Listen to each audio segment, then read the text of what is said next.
Well, I've come to a town called Luton here in England. It's just north of London, and I'm finding a lot of similarities between it and my hometown of Abbotsford in BC.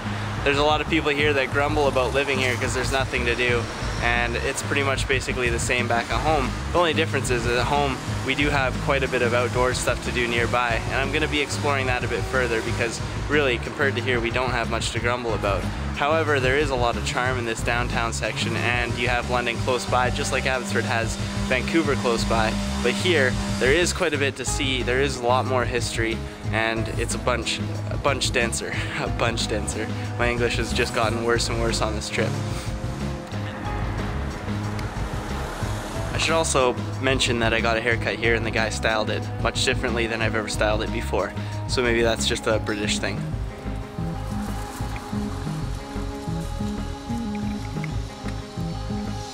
There really is quite a difference of perspective that you get by coming and visiting your friends here who have a local knowledge of the area and the people, because as a tourist there is that romantic feeling that you get when you're traveling in a brand new place, and it might seem like a dream to you, but to the people that actually live here, it's really not a dream.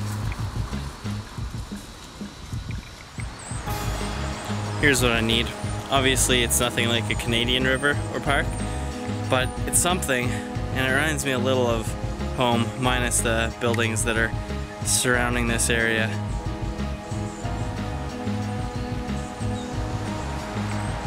But I'll take it.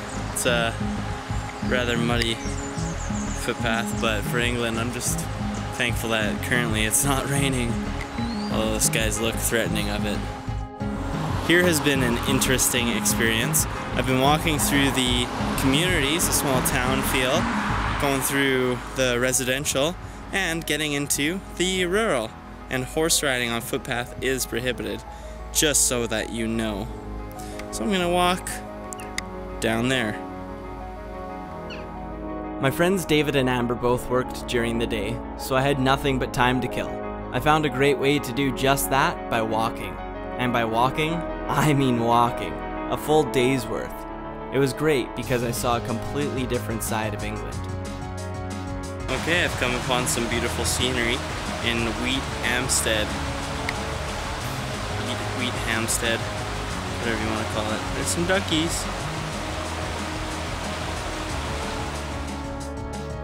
I hadn't even heard of this town before I happened upon it. The name, Wheat Hampstead, sounds like an amalgamation of several town names put into one. That sign said it was pre-Roman, meaning that the civilization has been here for at least a few thousand years. So this here is the real thing. There's no messing around with this fish and chips. Skin and all, like, this is exactly like what you're looking for in traditional fish and chips. This is good. It's big. Well, I've arrived at a very special moment in time. I am doing a walkabout from village to village. It's much like a C.S. Lewis book I read where this professor went from village to village, stopping in at various towns. It's something that I've wanted to do for a very long time, and it's really cool to be in that moment currently, because you look forward to something, and then when you're there, it's easy to let it pass, but I'm consciously aware of how awesome this is. There still are footpaths, to my surprise, that lead from one village to another. I thought they had long ago disappeared, but they still do exist, and they're public, and that's what I'm on right now, and I'm very excited to be in this moment in time. Oh yeah, good old-fashioned English countryside walkabout. That's a sweet tree.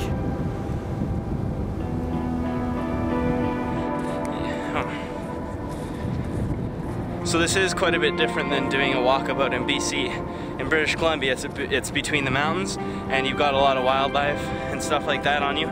So here I don't think that I have too much to worry about as far as cougars or bears or wolves or anything like that's concerned. Maybe the odd sheep, goat, cow or something of that equivalent. But this is pretty cool. It actually is quite diverse as far as the path is concerned. So, but yeah, a lot different than this would be in British Columbia, that's for sure.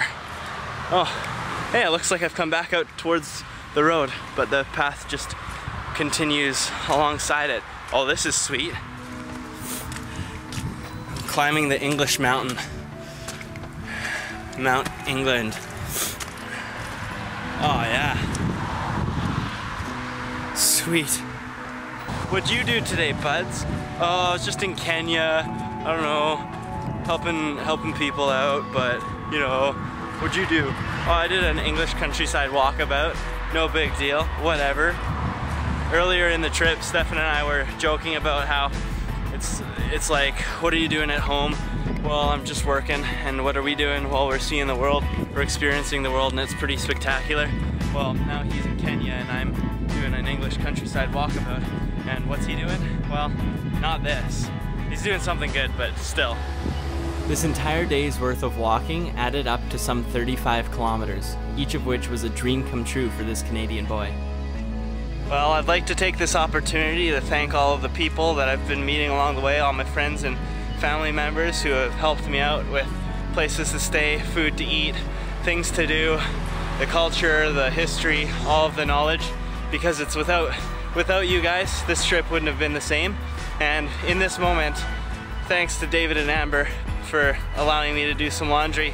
As you may have noticed during the trip, I've been wearing the same clothes. That's because, well, I don't want to do the laundry because that's just an unnecessary expense and I'd rather be dirty.